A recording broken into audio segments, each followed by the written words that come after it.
Fala minhas amigas, fala meus amigos, tudo jóia? Eu sou Saulo Novaes, um curioso, e sejam todas bem-vindas, sejam todos bem-vindos ao meu, ao seu, ao nosso Papo no Auge, um programa voltado a ideias, sem censuras, sem preconceitos, gerando para você conteúdo muito inteligente, por essas ondas sonoras, sempre um especialista por episódio, muita informação, muito conhecimento sendo gerado de modo a amplificar a voz da ciência, a voz docente, a voz da educação. Eis o nosso propósito, vamos pro auge.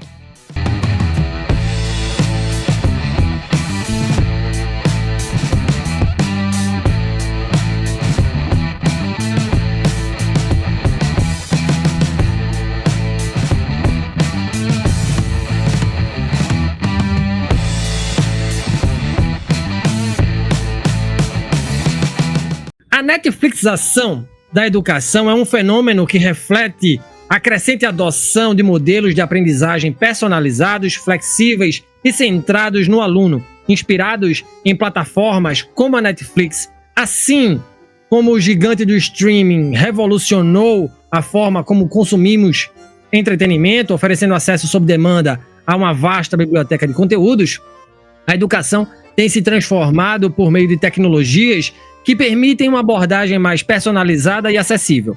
Esse conceito abrange a utilização de plataformas digitais, cursos online e também videoaulas e ferramentas interativas que possibilitam aos alunos escolher o que aprender, quando aprender e também no ritmo que desejarem. Contudo, essa mudança levanta discussões sobre os impactos na qualidade do ensino, na formação do professor e na equidade no acesso a essas tecnologias. A Netflixização da educação é um reflexo das transformações digitais que permeiam diversos setores da sociedade, mas também apresenta desafios que precisam ser analisados. E é isso que a gente vai fazer no episódio 199 do podcast Papo no Auge, e com a gente o professor doutor Daniel Luzzi, que é licenciado em Ciências da Educação pela Universidade de Buenos Aires. Ele é mestre em Gestão Ambiental pela Universidade Nacional de General San Martín, também em Buenos Aires, doutor em Educação pela USP e pós-doutor em Saúde Ambiental, também pela USP. É fundador e CEO da Cognita Learning Lab, é cofundador e diretor de aprendizagem da UniCTE, além de professor na Fundação Dom Cabral. Grande bate-papo aqui, professor. Eu estou aqui com um grande professor. Seja bem-vindo, professor Daniel. Gratidão por estar aqui com a gente. E antes da gente começar esse bate-papo, eu quero saber do senhor por que escolher a educação como ofício, por que ser professor. Novamente, bem-vindo aqui ao Papo no Auge, professor. Boa noite, muito obrigado. Eu que agradeço pelo convite. Educação. Eu acho que eu comecei a educação porque a verdade é que eu não passei muito bem na educação. Nem na educação fundamental, nem na educação média. Realmente é uma pessoa muito inquieta, uma criança muito inquieta, fazia muitas perguntas, e isso eu não gostava muito. Então, eu diria que minha experiência não foi muito positiva na educação. Eu sempre li muito, e em algum momento comecei a pensar que eu podia contribuir na área de educação, tentando que outras pessoas não tivessem a mesma experiência que eu tive. Foi muito gratificante, por sinal. A gente sempre fala, né? As crianças entram na escola e você fala, desenha uma rosa. E eles desenham de cores azul, púrpura, de qualquer cor, várias misturadas. Quando saem da escola, você pergunta a mesma coisa e todos vão fazer uma rosa com cabo verde e folhinhas bonitinhas. Então, a escola, de alguma maneira, tem esse pecado, muitas vezes, de massificar as crianças, né? Acho que é por isso que eu sou educador. Que legal, professor. Seja bem-vindo. Ainda bem que o senhor escolheu a educação. Vamos fazer diferente. Essa é a nossa proposta aqui. Veja, antes da gente falar sobre o propósito, sobre aquilo que nos trouxe até aqui, eu queria que o senhor explicasse para a gente, para a nossa audiência, o que é a Cognita Learning Lab, com foco em aprendizagem visual, né? E o que é a UniCTE com seus cursos para engenheiros, professor? Bom, a Cognita Learning Lab é uma startup que eu fundei há 22 anos já. Bom, eu passei pela USP, pesquisei, participei de vários centros, tentando desenvolver projetos e tal. Eu sou uma pessoa de fazer, por esse motivo eu escolhi juntar um grupo fora e começar a aplicar todo esse conhecimento na realidade. Nós somos uma empresa pequena, somos umas 12 pessoas. Nosso intuito, desde o início até aqui, sempre foi pesquisar novas aproximações metodológicas, desenvolver novas tecnologias e implementar estratégias diferenciadas, focadas sempre na aprendizagem dos alunos e não no ensino. Tá? Quando você fala que você tem cursos, veja que curioso, o foco é no ensino. Quando você fala que você desenvolve estratégias de aprendizagem, o foco é no aluno e na experiência que ele vai ter e na capacidade ou não dele se transformar ao longo dessa jornada. Depois de bastante tempo, uno foi entendendo que a educação responde às demandas de cada sociedade. Então, quando você vai ver a história da educação, você vai ver que em cada período histórico houve uma educação diferente. Em parte, graças à ciência e à tecnologia, que possibilitaram transformações tecnológicas da própria educação. Em parte, devido às demandas sociais, que sempre estão forçando a educação a ter um papel ativo na sociedade para poder evoluir, né? Educação é muito interessante porque ela vive entre a preservação da cultura e a transformação dela. Então, é um espaço onde a gente luta para preservar a cultura acumulada pela sociedade, mas ao mesmo tempo contribuindo para desestruturá-la, renová-la, reformulá-la. Então, é isso que a Cognita é. Nós já desenvolvemos muitas tecnologias ao longo dos anos e muitos projetos com professores, com governos, com empresas, com prefeituras, com organismos internacionais, etc. Nesse momento, nós, para responder às demandas da sociedade atual, pensamos que as metodologias têm que mudar. Então, estamos construindo uma metodologia de aprendizagem visual com foco na ação em uma jornada inteligente. Essa é a essência. Tá bom? Nós estamos trabalhando em educação profissionalizante. Então, sempre estamos trabalhando ou com empresas ou com formação profissional. Na educação profissionalizante, eu acho que o foco é diferente que na educação formal. Na educação formal, o foco é acumular saber. Na educação profissionalizante, o foco é aprender a fazer. E é totalmente diferente. Tá? Não é só uma questão de andragogia, de como o adulto aprende ou não. É uma questão de como você estrutura uma jornada de aprendizagem para que essa pessoa saia transformada desse processo.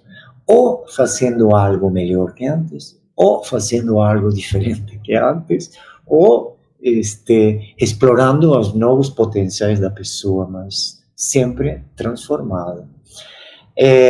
Por esse motivo, nós estruturamos essa jornada. Aprendizagem visual, por quê? Esta é a sociedade da informação. Nesta sociedade, o que nós temos como problema é o excesso de informação e não a falta. Então, entendemos que o pensamento visual, a navegação visual e a construção de esquemas de conhecimento para as pessoas navegarem pela jornada de aprendizagem fazem toda a diferença. Toda a diferença. Elas engajam, elas simplificam o conhecimento, elas apresentam as conexões entre diferentes ideias e elas podem ir mudando de acordo ao tipo de aprendizagem que você quer construir. Tá bom? A aprendizagem visual, por outro lado, é algo muito importante se você pensa na neurodidática. De que maneira nós construímos conhecimento? Bom, nossos sensores captam informação, essa informação é processada e guardada em formato de esquemas. Aí você vai ter na literatura da educação múltiplas pesquisas ao longo, eu não sei, desde os anos 60 até aqui, né? Trabalhando sobre o conceito de esquema de conhecimento e de que maneira se facilita a construção do conhecimento a partir deles. Aprendizagem visual. Com foco na ação, porque nós entendemos que a educação profissionalizante tem que estar focada na ação. Então, o conteúdo, o famoso conteúdo, é um meio e não um fim. Veja, tá bom? Então, é um meio para quê? É um meio para resolver um desafio, para resolver um problema, para explorar algum novo ambiente que você tem pela frente. Aí, desde essa perspectiva, então, nós fazemos uma inversão didática. O conteúdo deixa de ser estrela, e a estrela passa a ser a ação, propriamente, da pessoa. Tá bom? É uma jornada inteligente por quê? Por múltiplos motivos. É educação enxuta. Nós não enchemos linguiça, blá, blá, blá, história, não, nada disso.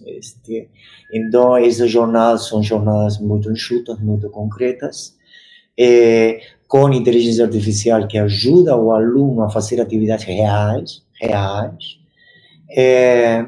Então, e dando a possibilidade a ele de poder escolher, de poder ver por onde começa, por onde termina, como navega e construir realmente uma educação mais adaptativa. Tá bom? Esse é o enfoque metodológico. Tá bom? Em torno desse enfoque, nós desenvolvemos tecnologia. Tá? Então, temos uma plataforma, que chama-se Cognitron. Essa plataforma foi estruturada com base de dados em grafos e não em SQL. Então, todos os elementos do sistema são objetos. Então, dessa maneira, nós temos uma grande taxonomia de objetos de conhecimento que as pessoas podem acessar para resolver seus desafios. Então, essa é a metodologia e essa tecnologia que nós desenvolvemos. Nós aplicamos por primeira vez na UniCT, que é uma universidade setorial para o setor da construção civil. Construímos até agora 25 cursos, uma certificação. Construímos uma universidade com diferentes academias, né? Temos uma academia focada em sustentabilidade, uma focada em qualidade, outra focada em inovação, e por aí vai. Tá? Então, nesse momento, estamos perto de alcançar uns 1.000 alunos. E estamos trabalhando duro para continuar inovando, continuar construindo alternativas para os profissionais da área, que é uma área que está crescendo muito, está tendo muitas dificuldades com a formação dos novos profissionais que chegam na área, então, e ao mesmo tempo está num processo inovativo muito veloz. A industrialização, por exemplo, do setor está chegando a toda velocidade e vai mudar absolutamente tudo.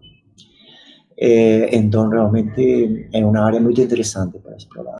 Que legal. Que legal, eu dei uma pincelada no seu trabalho e é realmente um trabalho muito interessante. Veja, o senhor passou por 2 grandes universidades da América Latina, tanto a Universidade de Buenos Aires quanto a USP, né? O senhor hoje está morando no Brasil. O senhor falou que a educação ela responde a demandas da sociedade, né? Eu queria saber do senhor, professor, dá para a gente comparar a educação brasileira e a educação argentina? Onde é que elas se misturam? Onde é que elas se tocam? Onde elas se distinguem?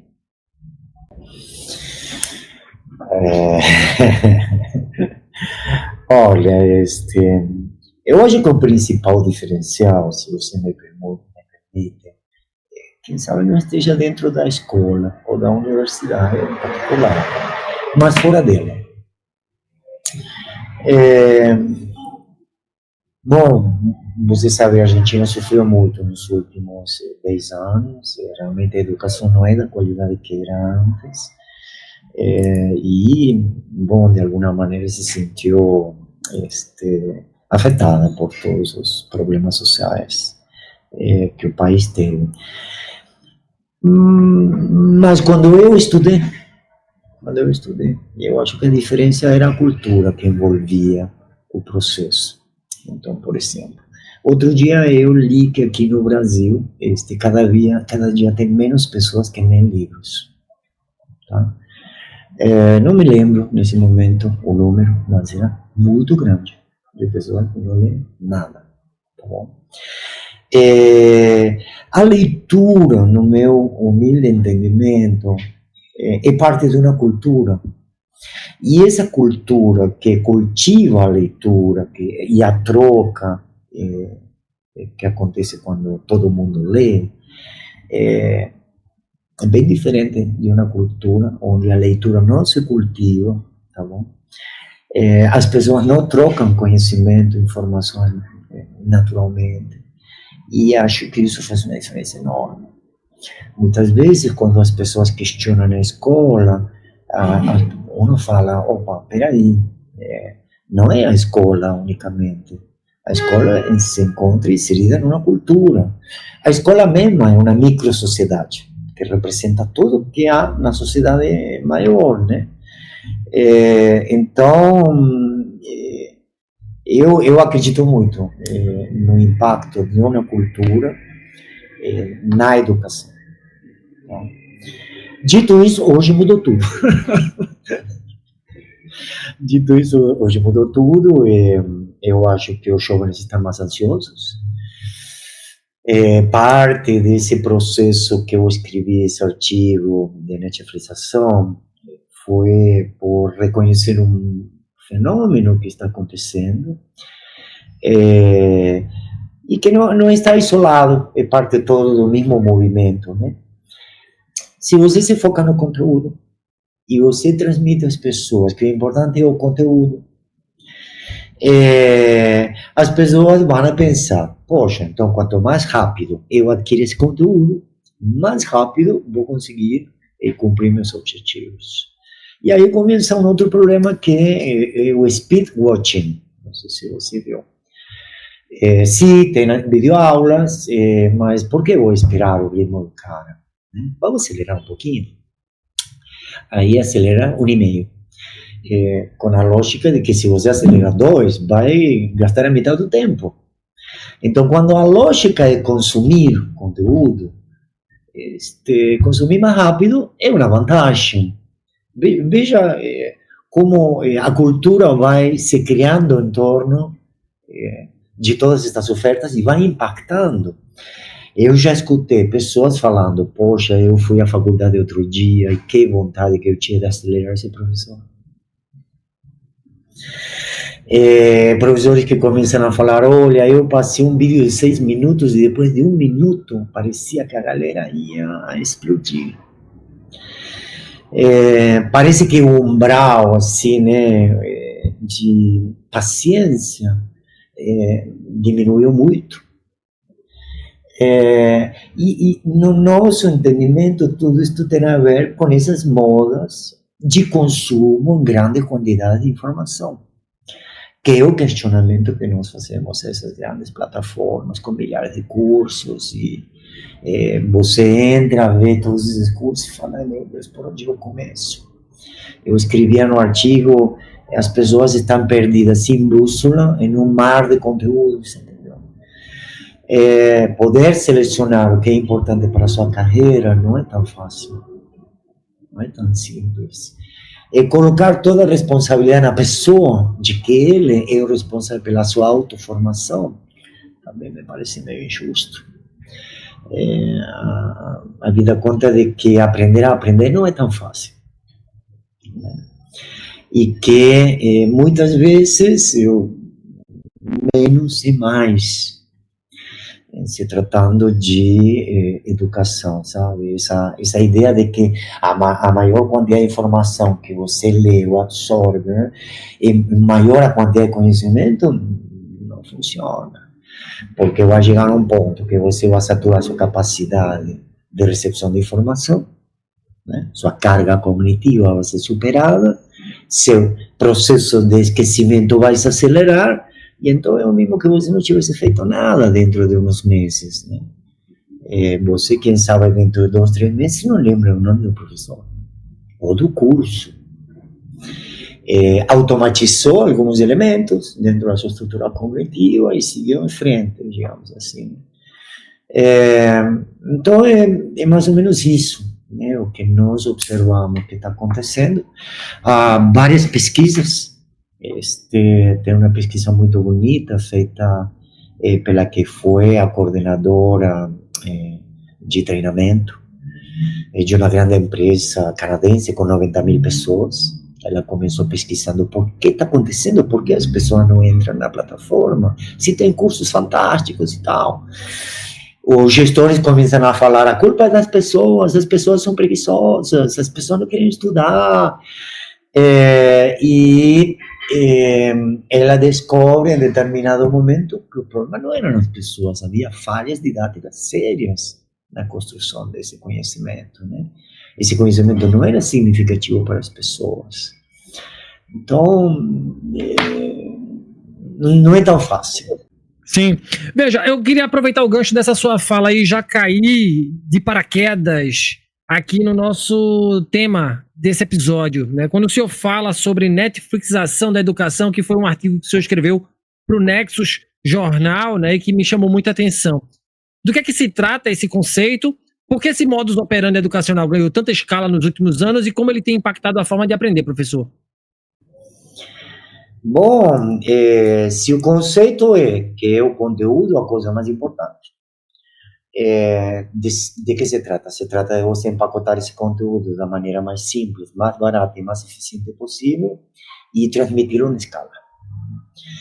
Tem alguns pequenos problemas com esse modelo. O primeiro problema que nós vemos é que esse enfoque transmissionista de conteúdo é muito passivo.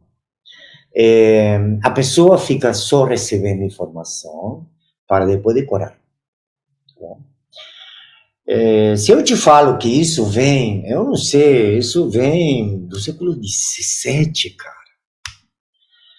Do século XVIII, que a gente está focado no conteúdo, transmitindo o conteúdo em uma perspectiva positivista dentro das ciências, né? Então você transmite, o cara memoriza e depois um dia aplica. Aí você avalia no caminho. Esse modelo está trazendo muitos problemas. Primeiro, há uma falta de engajamento generalizado, há uma evasão enorme nestes programas. Eu já li pesquisas em torno de 90%, 96% de evasão em grandes plataformas de conteúdo. Há uma perda de credibilidade em relação ao que você está ofertando como empresa. Gera um desinteresse muito grande dos colaboradores em participar dos programas de treinamento. E como se tudo isso fosse pouco, a aplicação desse conhecimento é escassíssima. Bem pequena. Então, é isso que eu te comentava, né? É um mar de conteúdos fragmentados, onde você é um navegante e que tem que dar sentido a esse oceano de informação. E isso acontece quando você, por exemplo, vai na internet, coloca uma palavra-chave, te aparecem 100.000 registros em torno dessa palavra. Você faz o quê? Se você tem algum conhecimento, você vai ter algum critério para selecionar essa informação. Caso contrário, você está perdido, você começa a ter ansiedade, você começa a se sentir mal, você começa a pensar que nunca, jamais na sua vida vai conseguir atingir esse universo. E isso termina te paralisando. Então, há muitas pesquisas em relação também a essas ofertas e todas terminam com a seguinte consigna: muitas escolhas para você fazer sem nenhum guia termina sendo muito muito ruim para a pessoa que está fazendo. Então, você leva muito tempo para navegar, que é o que esteve acontecendo com o Netflix, que começou a perder assinantes, porque as pessoas começam a perder muito tempo. Ai, que eu vejo? Eu vejo isso, eu vejo aquilo. Passa um tempo, 10 minutos, olhando, buscando, afinal vai embora. Então, isso na educação também não funcionou. Né? Nós escutamos muitos gestores reclamando das pessoas, que é o que eu te comentava, de que aparentemente o problema são as pessoas, porque afinal das contas a minha empresa fez. Eu comprei, eu coloquei à disposição deles todos os elementos que eles precisam para se melhorar, e os caras não entram. Então, parece ser uma incompreensão mútua entre o gestor e as pessoas, né? As pessoas não entendem como navegar por esse oceano sem um guia, sem um apoio. O gestor não entende que a pessoa precisa disso para poder evoluir. Então, realmente é um problema. O outro problema que se gerou, bom, a verdade é que é uma causa, né? Você escuta uma pessoa falando, sempre o mesmo tom, falando. Chega um momento que você começa a se habituar à voz dela. Então, em algum ponto, você vê ela, mas você já não escuta. Você vê a boca se movendo. Você já está pensando em outra coisa. Você já está em outro lugar. Entendeu? Você perdeu a pessoa. Nós falamos de que você tem que ter estímulos novedosos, significativos, que rompam com essa rotina para você não perder foco. Então termina sendo uma coisa meio maçante, sabe? Essa coisa de falar, escutar a pessoa. Por isso que as pessoas aceleram. Sim. Poxa, eu vou acelerar essa pessoa porque eu já não estou conseguindo. Então, o que está acontecendo muitas vezes é que se você conseguir transmitir mais informação, sim, você consegue. Mas será que isso desenvolve habilidades que você depois vai poder utilizar para fazer coisas no mundo real? A gente duvida muito disso. Realmente, o que nós vemos é um monte de mal entendidos, mitos, coisas estranhas que se dizem, não? Por exemplo, em relação às atividades, métodos ativos. Você já escutou falar dos métodos ativos? E que são os métodos ativos? Né? É uma atividade? Ou será que métodos ativos têm a ver com você ativar seu cérebro perante a informação para processá-la ativamente e poder, aí sim, construir conhecimento a partir dela? Eu escrevi um post outro dia que se chamava Play e Pause, falando algo que eu vi no livro de Thomas Friedman, e ele falava assim, disse, olha, as máquinas, quando você dá pause, deixam de funcionar. As pessoas funcionam ao contrário, elas começam a funcionar quando você clica no pause. Porque no pause, a pessoa começa a processar ativamente essas informações, a correlacioná-las, a ordená-las, a questioná-las em função de outras informações que ele tem no seu cérebro, ou seja, a construir conhecimento. Agora, se é um play eterno, você fica permanentemente absorvendo informação. Quando você para poder processá-la? E aí que está a questão. Parar é tão importante como dar play. Mas as pessoas não sabem disso. As pessoas sabem que o importante é o conteúdo. Então, que quanto mais conteúdo eles acumulem, melhor é para elas. Então, por que não acelerar? Acelerar. Para que parar? Parar para quê? Né? Então, em uma época que todo mundo fala de pensamento crítico e tudo isso, uno se pergunta, bom, isso é super importante, mas para isso acontecer, tem que ter tempo para parar. Sem tempo para pensar, não há pensamento, entendeu? E parece que todo mundo está correndo não sei, uma carreira de velocidade para ver quanto conteúdo você acumula para pegar o certificado mais rápido e para, sabe? Não é assim que a gente vai conseguir resolver os problemas do presente. Dito isso, é possível de pegar todo esse universo de conteúdos e construir experiências, é possível. É possível, sim. Você tem que processar esses objetos, ordená-los em estruturas, esquemas de conhecimento, misturá-los com atividades que motivem a pessoa a processar essa informação e dar o tempo para parar. Então, por exemplo, no nosso ambiente educacional, a AI é proativa. Ela não está aí para responder unicamente. Ela, às vezes, aparece e te fala, para agora, pensa em tal coisa. Como se relaciona isso com aquilo? E se você vai aplicar isso no seu dia a dia, como você imagina que isso aconteceria? Você sabe, educação não é unicamente transmitir conteúdos, decorar conteúdos, porque esses conteúdos, como muito, vão te servir para falar disso. Para fazer, dificilmente. Tá? Então, você está familiarizado com o conteúdo, mas você não aprendeu ele. Tá? Que uno vê muito, né? Hoje tem muita gente que surfa na informação, não mergulha nela. Então, eles têm uma abrangência bem grande e uma profundidade muito pequena. E então, somos todos comentaristas. Mas quando chega o momento da verdade, de você colocar isso na ação, é coisa aí... Aí que o bicho pega, né? Aí que o bicho pega.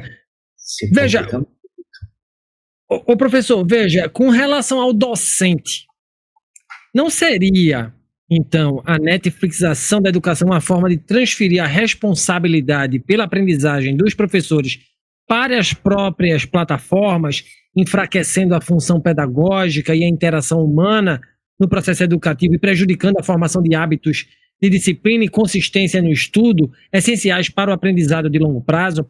Nessa lógica algorítmica de recomendação de conteúdos, né, aos estudantes, não se estabelece um sistema de educação em que as escolhas são guiadas por interesses comerciais em vez de necessidades educacionais reais, professor?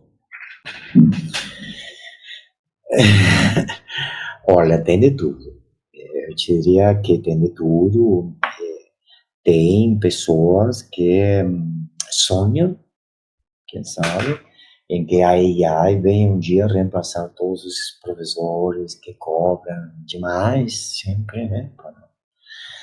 É uma ironia, tá? Não cobra demais. Mas que são seres humanos que querem ser bem tratados em um ambiente legal, receber seu salário adequado, ter seus benefícios sociais e tal.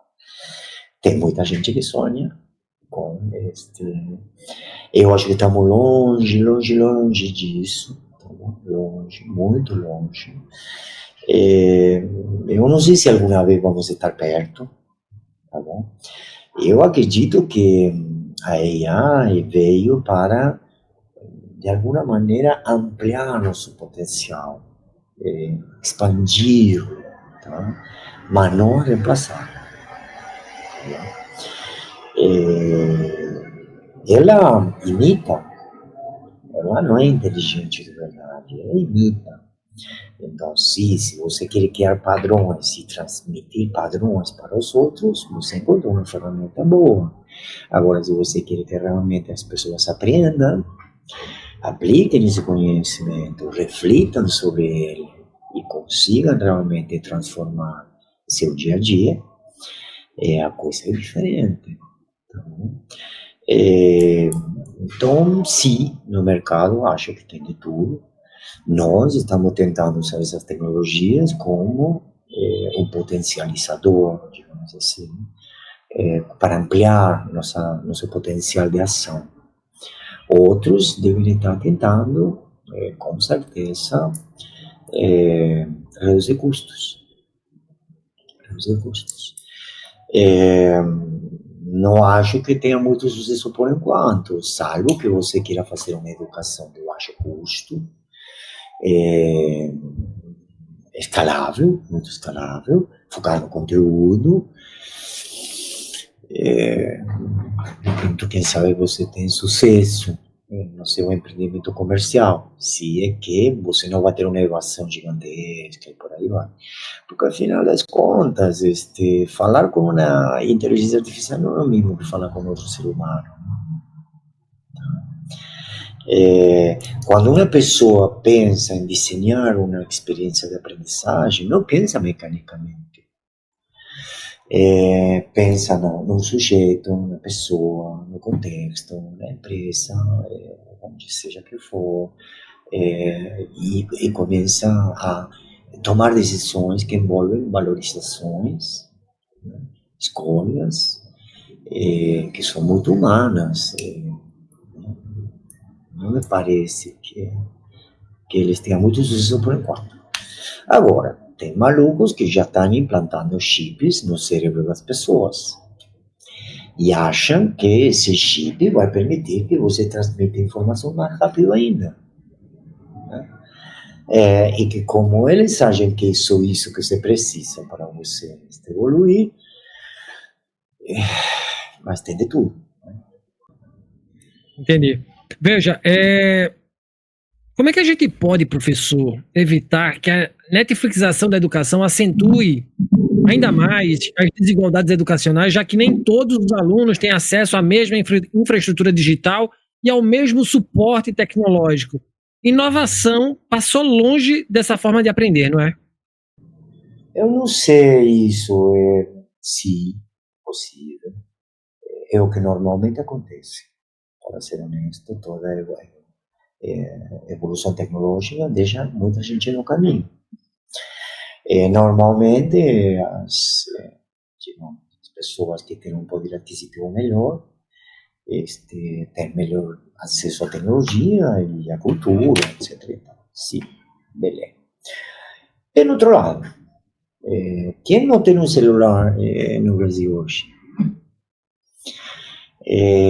Hoje nós temos condição de que você tenha acesso a coisas que antes você não podia nem sonhar. Tá? Então, se bem estruturado, se bem utilizado, a tecnologia educacional pode realmente servir para encurtar as distâncias. Se mal utilizado, pode ampliá-las. Certo? Que é o que nós vemos acontecer muitas vezes. Mas educação, a tecnologia educacional hoje, no meu entendimento, foi democratizando cada vez mais o acesso ao conhecimento. Tá bom? Aí, o que vai acontecer? Claro, você tem programas que estão baseados em PDFs, PowerPoints, ou pessoas falando. Isso não vai ajudar muito, isso não tem muita qualidade, isso realmente não vai trazer o que as pessoas buscam, não vai ajudar para encurtar essas diferenças sociais. Mas bem utilizado, hoje nós temos todo esse potencial. Praticamente todo mundo tem um ou dois celulares. Desde que existe microlearning, você consegue chegar às pessoas com pequenos objetos de conhecimento, que vêm estruturados, com desafios adequados, gamificação, entre outras coisas. Você pode vir a construir ofertas que antes não se podiam ter. Tipo um exemplo. Hoje, na área da construção civil, há um problema, as pessoas não querem entrar nessa área. Eu não quero ser pedreiro, eu não quero sofrer, eu prefiro já trabalhar no iFood. dirigindo na moto, fazer qualquer coisa, entendeu? Ser entregador.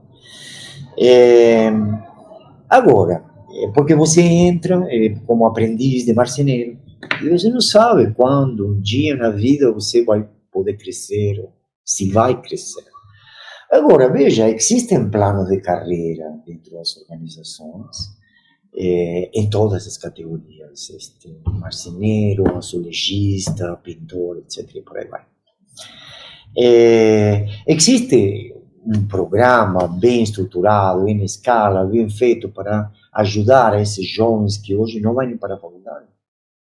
Não. Você tem que se cadastrar em algum curso de alguma instituição reconhecida, muitas vezes a maioria são presenciais, você não vai conseguir. Ou vai ser mais difícil para você acessar. Nós estamos estruturando um programa no qual desenvolvemos esquemas de ação de forma remota. Uma vez esse esquema desenvolvido, as pessoas fazem na prática nos canteiros de obra nas mesmas empresas construtoras, junto com o mestre, que guia eles a desenvolver a parte motora dessa aprendizagem. Então, termina sendo uma coisa muito positiva, porque você consegue atingir milhares de jovens, criar oportunidades, e é uma maneira de utilizar a tecnologia educativa para o bem, digamos assim, né? E não só para fazer negócio. Boa. Veja, e para a gente fechar, arrematar esse grande episódio aqui, professor, diante do contexto, diante da sua expertise, diante da sua vivência, para onde caminha a nossa educação, professor? Qual? Qual educação? Nós temos muitas educações, né? Temos o ensino fundamental, temos o ensino médio, temos a universidade, temos o ensino profissionalizante. Para onde caminha qual educação? Olha, a educação fundamental está caminhando para uma educação menos transmissiva, tá bom? Pelo menos é o que se tenta desde a perspectiva teórica, tá? Das normas, dos regulamentos. Não é tão fácil assim, você sabe. Mas é o que se tenta, se ter uma visão um pouco mais progressista, né? Eu te diria, do ensino fundamental, com todas as dificuldades que o ensino público tem, tá? O ensino médio está em um processo que tarde ou cedo se vai reformular, porque ter um ensino médio para entrar na faculdade não faz muito sentido, a vida conta que muita gente não vai para a faculdade, quer uma saída mais profissionalizante. Acho que é isso que está a caminho de acontecer. No ensino superior, uno vê umas discussões nesse momento em relação a encurtar os ciclos. Você consiga fazer um mestrado, um doutorado em menos tempo, de um jeito. Muito provavelmente essa reflexão vai levar também a encurtar o ciclo da carreira, porque não tem muito sentido hoje em dia você parar 5 anos para fazer algo. Em 5 anos é uma vida que aconteceu, né? Então, muito provavelmente o ensino universitário caminho para, digamos assim, um enfoque mais, por um lado, mais profissionalizante, curto e de impacto mais direto, e pelo outro lado, para uma carreira acadêmica, que já é outra coisa, digamos assim, né? O ensino profissionalizante, bom, o ensino profissionalizante está em crise, né, nesse momento. Porque, como eu te falava, apesar de todo o investimento que muitas empresas com boa vontade têm feito, os resultados não são nada promissores. Tá? Quando se trata de falar de engajamento, de participação, de evasão e de aplicação do conhecimento. Veja. Nós, na UniCT, para evitar isso, começamos a construir workshops de cultura de aprendizagem, promovendo a cultura de aprendizagem dentro da organização. Porque quando a aprendizagem é valorizada, as pessoas começam a dar maior valor a ela dentro de uma empresa. Há, por um lado, uma galera que está explorando inteligência artificial para fazer curso sozinho, né? Grandes plataformas internacionais e tal, né? Que é isso que estávamos falando. E tem outra galera, como nós, que está tentando utilizar AI para construir experiências de aprendizagem concretas que ajudem pessoas a realmente fazer coisas. Então, você tem de tudo nesse grande mercado, tá? Tem pessoas que estão realmente pesquisando e desenvolvendo aproximações muito legais, muito interessantes. E tem pessoas que estão pensando em eliminar as pessoas do processo. Tá? Não eliminam o aluno, porque, bom, dependem dele por enquanto, né? Mas, então, há um movimento muito grande, eu te diria. O choque é muito importante, é um choque importante para as instituições desta sociedade, porque a educação e as instituições educacionais sempre estiveram focadas em que eles são donos do conteúdo e que então você vai lá para aceder esse conteúdo deles. Agora, quando o conteúdo você aperta no celular e está na sua mão, uno começa a se perguntar se esse papel não devia mudar. E então a educação se focar em conectar esses fragmentos, em ajudar as pessoas a conectar esses fragmentos para dar sentido e assim transformar eles em habilidades reais. Então, estamos em um momento disruptivo, muito bacana, por sinal, e acho que vamos ver muitas coisas muito legais nos próximos 3 a 5 anos, né? Assim espero, e como é bom nos conectarmos, né? Assim como fizemos o senhor e eu neste momento, nesse episódio do podcast Papo no Auge. Infelizmente a gente chega ao fim deste episódio. Eu conversei com o professor Dr. Daniel Luzzi, da Cognita Learning Lab, na pauta a Netflixização da educação e seus impactos. Professor Daniel, que honra poder aprender, né, e passar um pouco, como o senhor falou, né, dessa conexão, desse mútuo aprendizado, né? Gratidão. Quem quiser trocar ideias com o senhor, quem quiser conhecer a Cognita Learning Lab, como fazer, e muito obrigado, viu, professor? Eu te agradeço, Saulo. Como eu te falei, somos todos aprendizes e mestres. Todos temos algo com o qual enriquecer as outras pessoas. E então há que aprender a escutar. Obrigado, gente. Boa noite. Muito massa. E quem quiser conhecer o senhor, professor, quem quiser trocar ideias, onde lhe encontrar, hein? Eu estou no LinkedIn, vocês podem me encontrar no nosso site www.cognita.com.br. Tá? No LinkedIn me encontram e meu e-mail é tluzzi2@gmail.com. Valeu demais, professor. Obrigadão, tá? Um grande abraço, sucesso ainda mais para o seu empreendimento, para a sua jornada acadêmica, que eu sei que é gigantesca, poderosa, potente e que abrilhanta e abre os caminhos de muitos alunos por aí. Obrigado, viu? Muito obrigado, Saulo. Boa noite. Valeu. E se você gostou desse conteúdo, não esqueça de avaliar o podcast Papo no Auge nas plataformas de áudio e de vídeo. No Spotify, avalie o nosso programa conferindo as 5 estrelinhas. No YouTube, deixe o seu like. Em ambas, deixe o seu comentário. Assim você faz com que o nosso conteúdo atinja mais gente. Nas mídias sociais, nos siga no Instagram, @Papo no Auge. No LinkedIn, Saulo Novaes. Compartilhe nosso programa com a sua rede de amigos. Assim você alarga a inteligência coletiva. Estamos integralmente nos tocadores de podcast e no YouTube. Quer ser um parceiro do Papo no Auge? Então se associe ao nosso programa por meio da plataforma Catarse de financiamento coletivo ou via PicPay. Com planos mensais de 5, 10, 30, 50 e 100 reais, você se torna um membro do nosso podcast, concorre a muitos prêmios e nos ajuda a conversar com muitos professores mundo afora. Um grande abraço para todo mundo e bora pro auge.